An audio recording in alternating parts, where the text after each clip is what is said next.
ना मनाला हलवू शकत ना तनाला हलवू शकत. पण जर तुम्हाला खरा साहित्याचा कलेचा प्रत्येकारी आनंद घ्यायचा असेल, मुंबईचा गिरणगाव, गिरण्यांची विक्री, इथला लढाऊ आणि भिडाऊ गिरणी कामगार आणि मराठी माणूस, त्याच्या नशिबाचे दशावतार आणि ही गोरगरिबांची मुंबई धनिकांनी कशी लुटली याचं सगळं, किंवा मराठी शाळेत 7वी-8वीत शिकणारा मुलगा मोऱ्या असेल तर त्याला आपण बाहेर जा म्हटलं तरी तो येतो आणि पाहुण्यांच्यात गप्पा मारतो, काय चाललंय काका मामा असं म्हणतो. नमस्कार मंडळी, मी संपदा सावंत नाट्य संपदा या सदरात आपलं मनपूर्वक स्वागत करत आहे.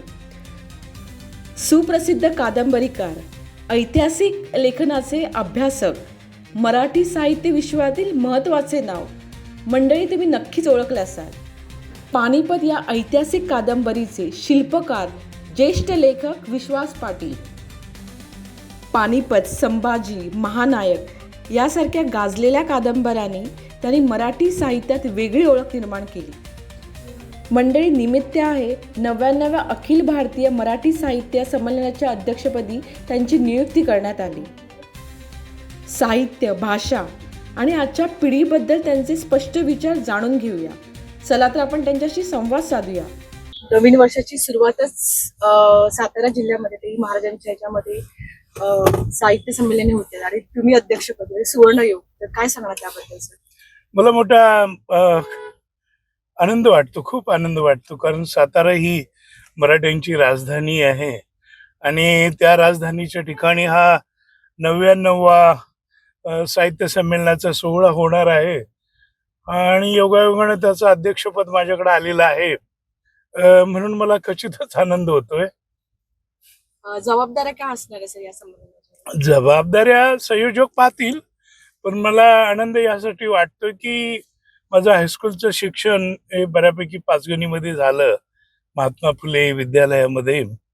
आयुष्यभरातली अगदी आरंभीच्या काळात सर्वात जास्त सकस, सुंदर आणि मनापासूनचं वाचन मी इयत्ता 8व्या-9व्या इयत्तेमध्ये केलं आणि ते प्रचंड वाचन होतं. म्हणजे 9वीत असताना मी वर्षभरामध्ये दिवाळी आणि उन्हाळ्याची सुट्टी धरून 232 चांगली उत्तम अशी पुस्तकं वाचली होती, ग्रंथ वाचले होते. आणि त्याच जिल्ह्यामध्ये मी नोकरीला सुरुवात केली महाराष्ट्र लोकसेवा आयोगाची परीक्षा दिल्यानंतर. आणि अनेक कारणासाठी मग त्यामुळं मला सातारा आवडतं आणि तिथे अध्यक्षपद आलंय. हा एक अमृत योग आहे असं मी मानतो. प्रमुख विषय काय असणार आहेत संमेलनामध्ये? संमेलनामध्ये आता त्यांचं हे सुरू झालेलंच आहे ना, बघू आता काय चर्वित चर्वण होते ते आपण बघूया. पण आहे मराठी भाषा, मराठी भाषेचं भवितव्य, संस्कृतीचं भवितव्य, या भोवती चर्चा बऱ्यापैकी फिरेल असं मला वाटतं. सर, आता तुम्ही बोललात जसं साताऱ्यामध्येच तुमचं शिक्षण झालं, तर सातारा ते बांद्रा हा प्रवास कसा होता? म्हणजे साहित्यिक प्रवास कसा होता सर? उत्तम होता. मी अनेक जिल्ह्यामध्ये काम केलेलं आहे. सातारा, त्याच्यानंतर सांगलीला पण मी होतो. सांगली मिरजेचा प्रांत होतो मी. सांगली जिल्ह्याचा सगळा अर्धा भाग माझ्याकडे होता, तिथे मी काम केलेलं आहे. त्यानंतर पुण्यामध्ये होतो जिल्हा पुनर्वसन अधिकारी. रायगडमध्ये होतो मी सीओ जिल्हा परिषद म्हणून. त्यावेळेला आम्ही गाडगेबाबांचं 50 लाखाचं पारितोषिक मिळवलं. तर असे अनेक विक्रम, किंवा आम्ही नोकरी संपता मी महाराष्ट्र एव्हिएशनचा उपाध्यक्ष होतो आणि शिर्डीचा एअरपोर्ट हे माझं काय म्हणूया इंग्लिश भाषेमध्ये बोलायचं, इट्स माय बेबी. म्हणजे मी ते संपूर्ण एअरपोर्ट बांधून रेकॉर्ड पिरियडमध्ये पूर्ण केला. किंवा आता पुण्याजवळ जो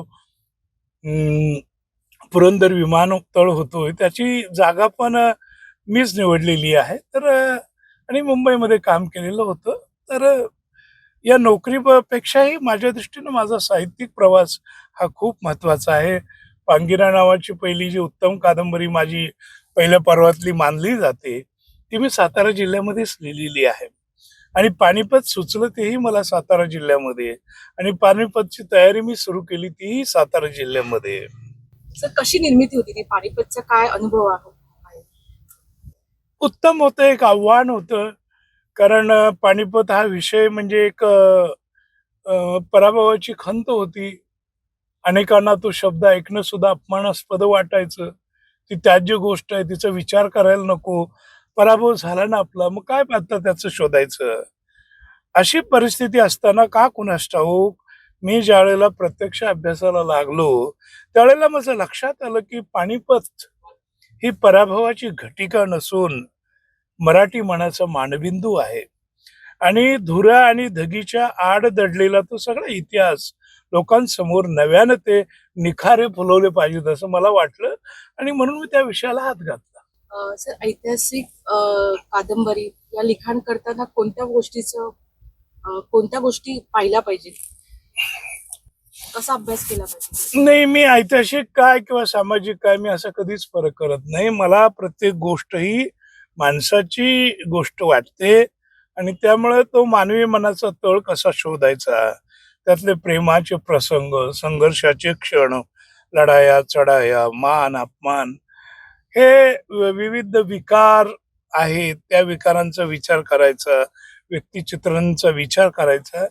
हे सगळं तुम्ही त्याच्यामध्ये पूर्णतः तादात्म्य पावल्याशिवाय म्हणजे इन्व्हॉल्व्ह झाल्याशिवाय तो विषय तुमच्या हाताला लागत नाही असा माझा अनुभव आहे.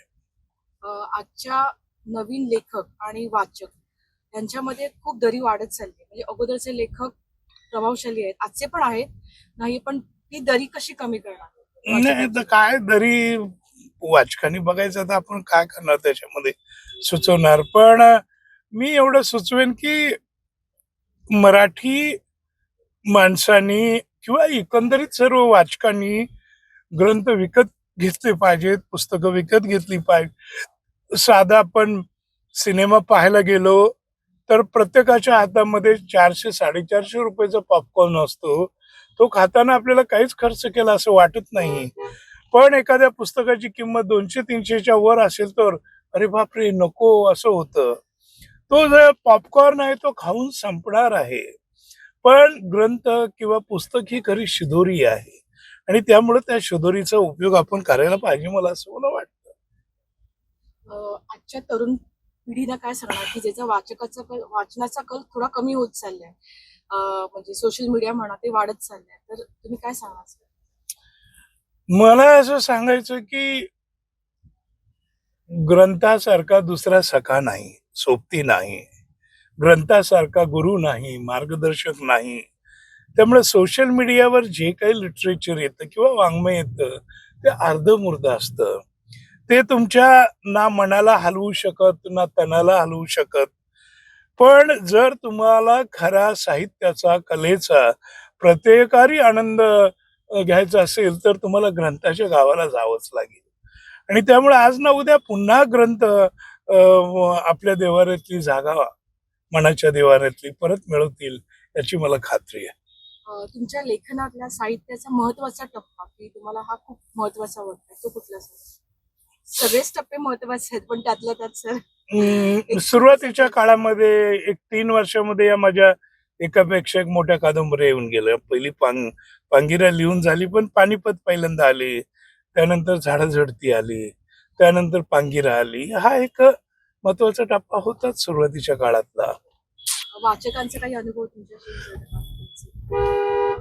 खूप मनाला असेल तर? नाही, वाचक प्रेम करतात ही गोष्ट आता छत्रपती शिवाजी महाराज यांच्यावर मी काही वर्षापूर्वी म्हणजे 4-5 वर्षापूर्वी शिवाजी महासम्राट या नावाची मालिका मी जाहीर केली आणि त्या मालिकेतील झंझावात या नावाची कादंबरी, त्यानंतर रणखैंदळ नावाची दुसरी कादंबरी, या 2 कादंबऱ्या आल्या आणि त्या मालिकेतली तिसरी कादंबरी म्हणजे नुकतीच आता 4 दिवसापूर्वी आलेली आसमान भरारी.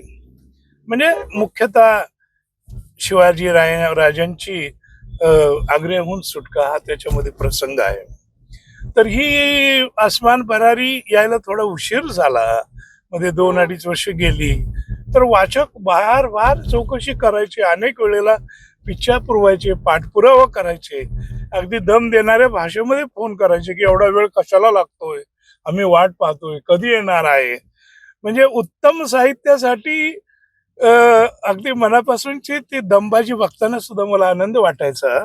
पण मुख्य गोष्ट अशी होती की काही त्या अस्मान भरारीतल्या काही संदर्भाच्या जागा होत्या, त्यामध्ये मला ॲक्युरेट किंवा जेवढी मला हवी तेवढी माहिती किंवा जानकारी मिळत नव्हती, म्हणून मी थांबलो होतो. पण ते मला सगळं मिळालं आणि आता अस्मान भरारी नावाची कादंबरी छत्रपती शिवाजी महाराज यांच्या जीवनावरच्या त्या आग्र्याहून सुटकेचा प्रसंग मेनली आहे. आणि त्याच्या आधी दक्षिणेत त्यांनी बसरूर नावाची पोर्तुगीजांची पेठ होती, जी आजच्या मेंगलोरच्या जवळपास आहे. तर ही पेठ त्या शिवाप्पा नाईक नावाचा राजा जो होऊन गेला कर्नाटकामधला, त्याचा नातू सोमशेखर यांच्या ताब्यात होती. पण त्याची ती पोर्तुगीजांनी पळवलेली होती आणि पोर्तुगीजांकडून आमची मुक्ती करावी म्हणून शिवाजी महाराजांना तिथल्या जनतेनं आमंत्रण दिलं होतं आणि महाराजांनी त्या बसरूरची सुटका केली.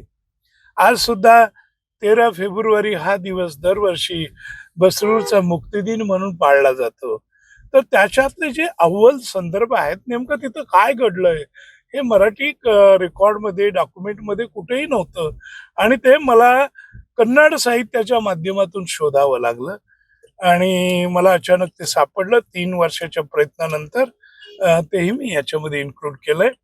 आणि आपल्या डोळ्यासमोर असणारी अस्मान भरारी म्हणजे आग्र्याहून सुटका ही नेमकी कशी झाली याबाबतचे अनेक धक्कादायक संदर्भ मी आणलेले आहेत. आणि त्याबरोबरच लस्ट फॉर मुंबई नावाची कादंबरी गेल्या महिन्यामध्ये माझी प्रकाशित झाली. या लस्ट फॉर मुंबईमध्ये मुंबईचा गिरणगाव, गिरण्यांची विक्री, इथला लढाऊ आणि भिडाऊ गिरणी कामगार आणि मराठी माणूस, त्याच्या नशिबाचे दशावतार आणि ही गोरगरिबांची मुंबई धनिकांनी कशी लुटली, याचं सगळं लेखन जे आहे ते लस्ट फॉर मुंबईमध्ये आहे. आणि मला खात्री आहे की लस्ट फॉर मुंबई ही कादंबरी लोकांना फार आवडेल. मराठी शाळा कमी होत चालली, तर त्याबद्दल काय सांगणार सर? किंवा मराठी इंग्रजी माध्यमामुळे लोकांचा कल जास्त मराठी शाळेकडे वळला जात नाही, त्या संदर्भात काय सांगायचं? एक लक्षात घ्या, जिल्हा परिषदेच्या शाळेतला विद्यार्थी, कोणीही विद्यार्थी किंवा साध्या म्युन्सिपाल्टीच्या मराठी शाळेतला विद्यार्थी, त्याचे आई वडील वृद्ध झाल्यावर तो आपल्या आई वडिलांना वृद्धाश्रमाचा रस्ता कधी दाखवणार नाही. तो श्रावण बाळासारखं त्यांचं रक्षण करेल. पण तोच इंग्रजाळलेला किंवा परदेशी संस्कृतीतून मोठी झालेली आपली बाळं आई वडिलांकडे लक्ष द्यायला तयार नसतात. आज मी अनुभव बघतो की ज्यांचे मुलं लाखो पगार घेतात त्या सिलिकॉन व्हॅलीमध्ये, अमेरिकेमध्ये, मोठ्या कौतुकानं मुलांकडे जायचं म्हणून 3-3 महिन्याची तयारी करून जातात आणि 2-3 आठवड्यानं जेवढी संधी मिळेल तेवढी ते परत येतात. कारण त्यांच्या लक्षात येतं की त्यांची मुलं ही मानसिक दृष्ट्या, भावनिक दृष्ट्या तुटलेली आहेत. तिथे गेले तर त्यांना ऐकायला काय मिळतं? डॅड, ही तुमची सगळी रिक्वायरमेंट आम्ही या एजन्सीकडे दिलेली आहे. You can go, you can enjoy, you can move around in America. आता जी मुलांच्या, नातवांच्या, आपल्या रक्ताच्या प्रेमासाठी भुकेलेली माणसं असतात ती तिथं जातात आणि त्यांचा हा मुखभंग होतो. हे सगळं काय? याचं कारण आपण आमची संस्कृतीच नाकारली. ही जर मराठी शाळेतून मुलं मोठी केली असती, हे बघा घरामध्ये पाहुणे आले, तुमचा हायस्कूलमध्ये किंवा मराठी शाळेत 7वी-8वीत शिकणारा मुलगा मोऱ्या असेल तर त्याला आपण बाहेर जा म्हटलं तरी तो येतो आणि पाहुण्यांच्यात गप्पा मारतो, काय चाललंय काका, मामा असं म्हणतो. तेच इंग्रजी शाळेतला असेल तर ते मान काढून आत जाऊन कोपऱ्यामध्ये कॉम्प्युटर घेऊन बसतो, तो माणसात राहत नाही. त्यामुळे मला असं वाटतं की मराठी माणसांनी आपली संस्कृती, आपलं भावनिक मन आणि आपला परिसर जर टिकवायचा असेल तर आपली मुलं मराठी शाळेमध्ये घातली पाहिजेत. अनेक जण पश्चाताप करताना मला दिसतात की त्यांनी ही खबरदारी वेळेत घेतली नाही. सर, तुमचे आवडते साहित्यिक कोण, म्हणजे जास्त प्रभाव पडलेले? माझ्यावर म्हणजे वाङ्मयाच्या दृष्टीने आचार्यात्र्यांचं संपूर्ण वाङ्मय मी वाचून काढलेलं आहे. साने गुरुजींचं वाचलेलं आहे. त्याच्यानंतर र वा दिघे हे माझे आवडते कादंबरीकार आहेत. आजच्या पिढीतला एक चांद्याचा म्हणजे चंद्रपूरचा अशोक पवार नावाचा एक कादंबरीकार मला खूप आवडतो. 2 महिन्यापूर्वी ज्यांचं निधन झालं, 1-1.5 महिन्यापूर्वी, ते बाबू बिरादार हे मराठीतले खूप मोठे सामर्थ्यवान कादंबरीकार होते. त्या मराठी समीक्षेला त्यांचा आवाका पकडता आला नाही, असा तो मोठा शब्दांचा जादूगार होता. तसे काही आहेत म्हणजे आवडते लेखक. सर, जाता जाता काय सांगणार नवीन वर्षामध्ये संदेश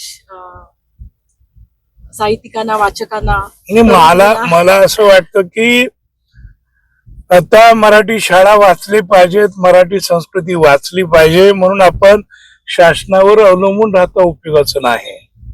प्रत्येकानं कमर कसली पाहिजे, कमरेला पट्टा बांधला पाहिजे आणि उरामध्ये आकांक्षा धरली पाहिजे की माझी मराठी मी वाचवणार. कारण एक लक्षात ठेवा, व्यवहारामध्ये तुमची आई आजारी असेल तर कोणी शेजारी तिला दवाखान्यात नेणार नाही, तिची शुश्रूषा तुम्हालाच करावी लागणार आहे. त्याप्रमाणे माय मराठी वाचवायची असेल तर प्रत्येकाने प्रयत्न करायला पाहिजेत. मंडळी, आजच्या या संवादातून एक गोष्ट नक्की जाणवते. मराठी भाषा साहित्य जिवंत ठेवण्याची जबाबदारी आपल्या सगळ्यांचीच आहे. लेखक, विचारवंत आणि साहित्य संमेलनाचे अध्यक्ष या नात्याने विश्वास पाटील सरांनी मांडलेले विचार आजच्या तरुण पिढींना नक्कीच मार्गदर्शन करणार आहे. पुन्हा भेटूया नवीन कार्यक्रमासह. नमस्कार.